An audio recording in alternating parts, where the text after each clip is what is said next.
Christmas തിരുവചന വെളിച്ചത്തിൽ. പ്രിയ കൂട്ടുകാരെല്ലാവരും Christmas ആഘോഷിക്കുവാനുള്ള തയ്യാറെടുപ്പിലായിരിക്കും അല്ലേ? ഇന്ന് നമുക്ക് കാലങ്ങളായി നമ്മുടെ മനസ്സിൽ പതിച്ചു വച്ചിരിക്കുന്ന പല ക്രിസ്മസ് കഥകളും അതിനോടനുബന്ധിച്ചുള്ള കഥാപാത്രങ്ങളും വിശുദ്ധ വേദപുസ്തകം വെളിപ്പെടുത്തുന്ന ക്രിസ്തുവിന്റെ ജനനവും ഒന്നു തന്നെയാണോ എന്ന് തിരുവചനത്തിന്റെ വെളിച്ചത്തിൽ ഒന്ന് പരിശോധിച്ചാലോ? ഇന്നേക്ക് ഏകദേശം 2000 വർഷങ്ങൾക്ക് മുൻപ് ഇസ്രായേലിലെ ഒരു ചെറിയ പട്ടണമായ യഹൂദിയിലെ ഒരു ചെറിയ ഗ്രാമമായ ബേത്ലഹേമിലാണ് ലോകരക്ഷിതാവായ യേശു പിറക്കുന്നത്. പക്ഷേ യേശുവിന്റെ ജനനം ഒരു സാധാരണ ജനനം പോലെയുള്ളതായിരുന്നില്ല. അതിനു പിറകിൽ സർവശക്തനായ ദൈവത്തിന് വ്യക്തമായ ഉദ്ദേശങ്ങളും തീരുമാനങ്ങളും ഉണ്ടായിരുന്നു. അതിലേക്ക് ചെറിയൊരു വെളിച്ചം വീശുവാനാണ് ഇന്നത്തെ ഈ കഥ. അതിന് നമുക്ക് മാനവ ചരിത്രത്തിന്റെ ആദ്യ പേജുകളിൽ നിന്ന് തന്നെ തുടങ്ങാം. ഏകദേശം 6000 വർഷങ്ങൾക്ക് മുമ്പ് ദൈവം ഭൂമിയിൽ തന്റെ സാദൃശ്യത്തിൽ മനുഷ്യനെ സൃഷ്ടിച്ചു. അവനെ ഭൂമിക്കും താൻ സൃഷ്ടിച്ച സകല മറ്റ് സൃഷ്ടികൾക്കും അധികാരിയാക്കി വെച്ചു. പക്ഷേ ആദിമ മാതാപിതാക്കന്മാരായ ആദവും ഹവ്വയും പിശാചിന്റെ തന്ത്രത്തിൽപ്പെട്ട് ദൈവകൽപ്പന ലംഘിച്ച് പാപം ചെയ്തു. അങ്ങനെ മനുഷ്യൻ പാപിയായി. ദൈവം അവർക്ക് നൽകിയ മഹത്വത്തിന്റെ വസ്ത്രം അവർ നഷ്ടപ്പെടുത്തി. പാപമില്ലാത്ത ദൈവത്തിന് പാപം ചെയ്ത മനുഷ്യനോടുകൂടെ പഴയതുപോലെ വസിക്കുവാൻ കഴിഞ്ഞില്ല.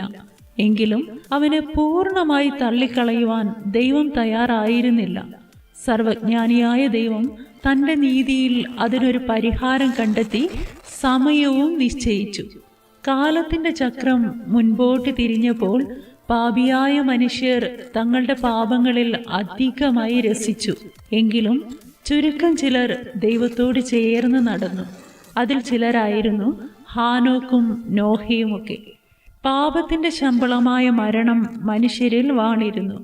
തന്റെ ശത്രുവായ പിശാച് തന്റെ സാദൃശ്യത്തിൽ സൃഷ്ടിച്ച മനുഷ്യനെ വഴിതെറ്റിക്കുന്നത് കണ്ട് ദൈവം ആദ്യം അബ്രഹാം എന്ന മനുഷ്യനെയും പിന്നീട് അവനിലൂടെ ഇസ്രായേൽ എന്ന ജാതിയെയും തിരഞ്ഞെടുത്ത് തന്റെ മഹത്വത്തെ ഈ ലോകത്തിന് വെളിപ്പെടുത്തുവാൻ തീരുമാനിച്ചു.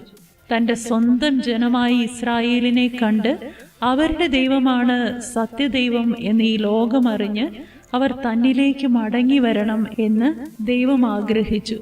പക്ഷേ ലോകവും ഇസ്രായേലും ഒരുപോലെ ഈ അദൃശ്യനായ ദൈവത്തെ മറന്ന് തങ്ങളുടെ കൈപ്പണിയായ ദൃശ്യമായ ദൈവങ്ങളെ ഉണ്ടാക്കി ആരാധിച്ചു.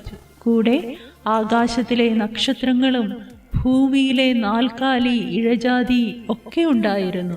എങ്കിലും മഹാദയും ദീർഘക്ഷമയുമുള്ള ദൈവം താൻ മനുഷ്യവർഗത്തിന് കരുതി വച്ചിരുന്ന രക്ഷയെ വെളിപ്പെടുത്താൻ തീരുമാനിച്ചു. അവൻ പ്രവാചകന്മാർ മുഖാന്തരം പിതാക്കന്മാരോട് ഭാഗമായി അത് പ്രസ്താവിച്ചു. സങ്കീർത്തനങ്ങളായും പ്രവചന പുസ്തകങ്ങളായും തിരുവെഴുത്തുകളെ അവർക്ക് നൽകി.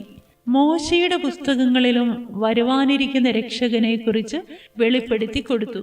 തന്റെ ദാസന്മാർക്ക് വെളിപ്പെടുത്താതെ ദൈവം ഒന്നും ചെയ്യാറില്ലല്ലോ. ഈ തിരുവെഴുത്തുകളിലൂടെയെല്ലാം ഇരുട്ടിന്റെയും മരണനിഴലിന്റെയും താഴ്വരയിലിരിക്കുന്ന മനുഷ്യനെ വിടുവിക്കാൻ ഒരു രക്ഷകൻ പിറക്കും എന്ന് അരുളി ചെയ്തു. പക്ഷേ ആ കുഞ്ഞ് തികച്ചും വ്യത്യസ്തനായിരുന്നു.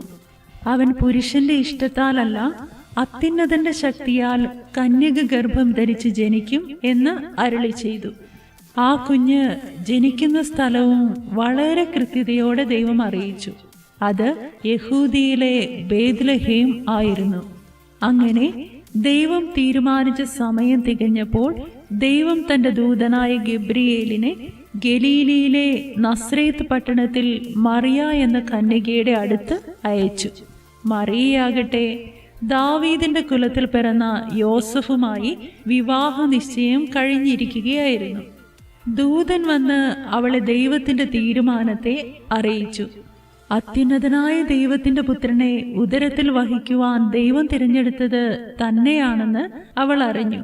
ഇസ്രായേലിന്റെ വീണ്ടെടുപ്പുകാരനെ പ്രതീക്ഷിച്ചിരുന്ന അവൾ ഒരു മടിയും കൂടാതെ ദൈവഹിതത്തിന് തന്നെ ഏൽപ്പിച്ചു കൊടുത്തു. അങ്ങനെ അവൾ പരിശുദ്ധാത്മാവിനാൽ ഗർഭം ധരിച്ചു. വിവാഹത്തിനു മുമ്പ് മറിയ ഗർഭിണിയായതറിഞ്ഞ യോസഫ് അവളെ ആരുമറിയാതെ ഉപേക്ഷിക്കുവാൻ തീരുമാനിച്ചു.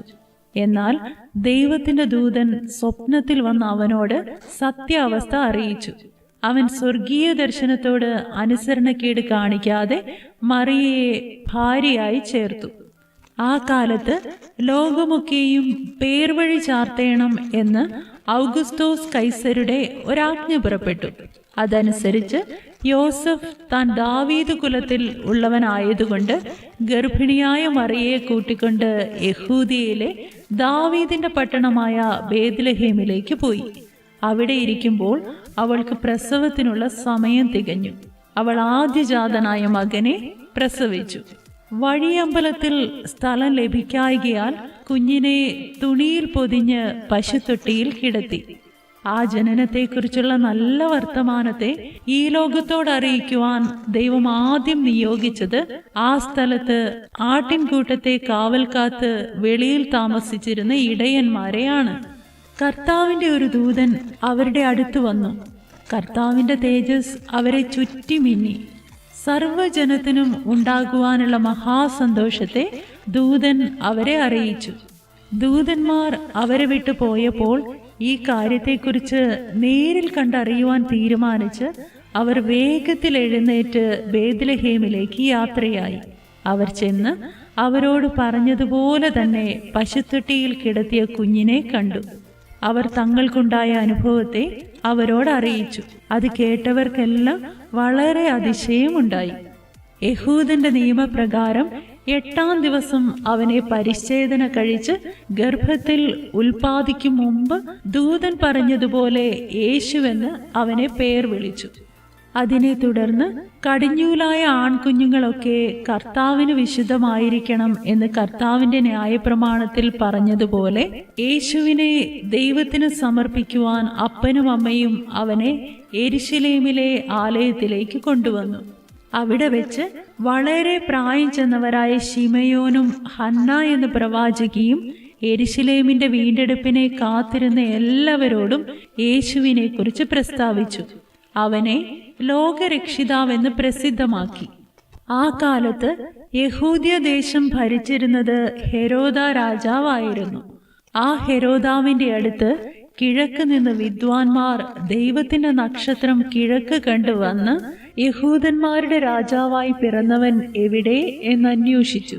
സ്വന്തം രാജസ്ഥാനത്തിന് ഭീഷണിയായി വേറൊരു രാജാവ് ജനിച്ചിരിക്കുന്നു എന്ന് കേട്ട ഹെരോദാവ് ഭയന്നു. അവൻ വേഗത്തിൽ ഇസ്രായേൽ ജനത്തിന്റെ മഹാപുരോഹിതന്മാരെയും ശാസ്ത്രിമാരെയും കൂട്ടിവരുത്തി. ക്രിസ്തു എവിടെയാണ് ജനിക്കുന്നത് എന്ന് ചോദിച്ചു. തിരുവചനത്തെക്കുറിച്ച് വ്യക്തമായ അറിവുള്ള അവർ അത് യഹൂദിയിലെ ബേത്ലഹേമാണെന്ന് വെളിപ്പെടുത്തി. തുടർന്ന് ഹെരോദാവ് വിദ്വാൻമാരെ രഹസ്യത്തിൽ വിളിച്ച് നക്ഷത്രം വെളിപ്പെട്ട സമയം ചോദിച്ചറിഞ്ഞ് അവരെ അങ്ങോട്ടയച്ചു. ശിശുവിനെ കണ്ടെത്തിയാൽ തന്നെയും വന്ന് അറിയിക്കാൻ പറഞ്ഞു. അവർ ചെന്ന് കുഞ്ഞിനെ കണ്ട് അവനെ നമസ്കരിച്ച് അവന് കാഴ്ചയും സമർപ്പിച്ചു. എന്നാൽ തിരിച്ച് ഹെരോദാവിന്റെ അടുത്ത് പോവരുതെന്ന് സ്വപ്നത്തിൽ അരുളപ്പാടുണ്ടായിട്ട് അവർ വേറെ വഴിയായി സ്വന്തം ദേശത്തേക്ക് മടങ്ങിപ്പോയി. അങ്ങനെ യഹൂദിയിൽ മാത്രമല്ല കിഴക്ക് ദേശത്തും ലോകരക്ഷിതാവായി യേശുവിന്റെ ജനനം പ്രസിദ്ധമായി. നമ്മെ നമ്മുടെ പാപങ്ങളിൽ നിന്ന് വിടുവിക്കുവാനാണ് യേശു ഈ ഭൂമിയിൽ പിറന്നത്. എന്നാൽ ദൈവം ഭൂമിയിൽ ജനിച്ചതുകൊണ്ട് മാത്രം ലോകത്തിന് രക്ഷ സാധ്യമാകുമായിരുന്നോ? ഒരിക്കലുമില്ല. രക്തം ചിന്താതെ വിമോചനമില്ല എന്ന ദൈവവചനത്തിനനുസരിച്ച് കാൽവരിയിൽ സ്വന്തം രക്തത്തെ അവസാന തുള്ളി വരെയും ഒഴുക്കിയാണ് ആ രക്ഷ നമുക്ക് സാധ്യമാക്കി തന്നത്. ലോകം മുഴുവൻ ക്രിസ്തുമസ് ആഘോഷിക്കുന്ന ഈ നാളുകളിൽ യേശുക്രിസ്തുവിനെ വർഷം തോറും പുൽത്തൊട്ടിയിൽ ജനിപ്പിക്കുന്നതിന് പകരം നമ്മുടെ ഹൃദയങ്ങളിൽ ജനിക്കാൻ ഒരവസരം നമുക്ക് നൽകിക്കൂടെ? ഇന്നത്തെ നമ്മുടെ ക്രിസ്തുമസ് ആഘോഷങ്ങളിൽ പ്രധാന ഇടം നേടിയിരിക്കുന്ന സാന്താക്ലോസും ക്രിസ്മസ് ട്രീയും എല്ലാം കാലത്തിന്റെ ഒഴുക്കിൽ വന്നു കയറിയ ഒരർത്ഥവുമില്ലാത്ത കാര്യങ്ങളാണ്. സത്യത്തോട് ഒരു ബന്ധവുമില്ലാത്തതാണ് അതെല്ലാം. വർഷം തോറും കുറച്ച് സമ്മാനപ്പൊതികളുമായി നമ്മുടെ വീടിന്റെ വാതിൽക്കൽ വരുന്ന സാന്താക്ലോസ് എന്ന സാങ്കല്പിക കഥാപാത്രത്തിന് വിശുദ്ധ വേദപുസ്തകത്തിലെ യേശുക്രിസ്തുവുമായി ഒരു ബന്ധവുമില്ല. യേശുക്രിസ്തു നമുക്ക് വേണ്ടി തന്ന സമ്മാനം ആ സ്വന്തം ജീവനെയാണ്. നമ്മെ പ്രാണൻ തന്ന് സ്നേഹിച്ച ദൈവത്തിന് നമുക്ക് നൽകാൻ കഴിയുന്ന ഏറ്റവും വലിയ സമ്മാനം നമ്മുടെ ഹൃദയത്തിൽ ജനിക്കുവാൻ ഒരവസരം യേശുക്രിസ്തുവിന് നൽകുക എന്നതാണ്. എൻ്റെ പ്രിയ കൂട്ടുകാരെ, ഇപ്പോളാകുന്നു ആ സുപ്രസാദകാലം, ഇപ്പോളാകുന്നു ആ രക്ഷാദിവസം. അതുകൊണ്ട് അടുത്ത ക്രിസ്തുമസിനും സാന്താക്ലോസിനു വേണ്ടി കാത്തു നിൽക്കാതെ സത്യവചനത്തിനെതിരായുള്ള എല്ലാ വ്യർത്ഥ കാര്യങ്ങളെയും കിഴവി കഥകളെയും വിട്ട് ദൈവഭക്തിക്കൊത്തവണ്ണം അഭ്യാസം കഴിക്കാം. അതിന് സർവശക്തനായ ദൈവം നമ്മെ സഹായിക്കട്ടെ. ദൈവം അനുഗ്രഹിക്കട്ടെ.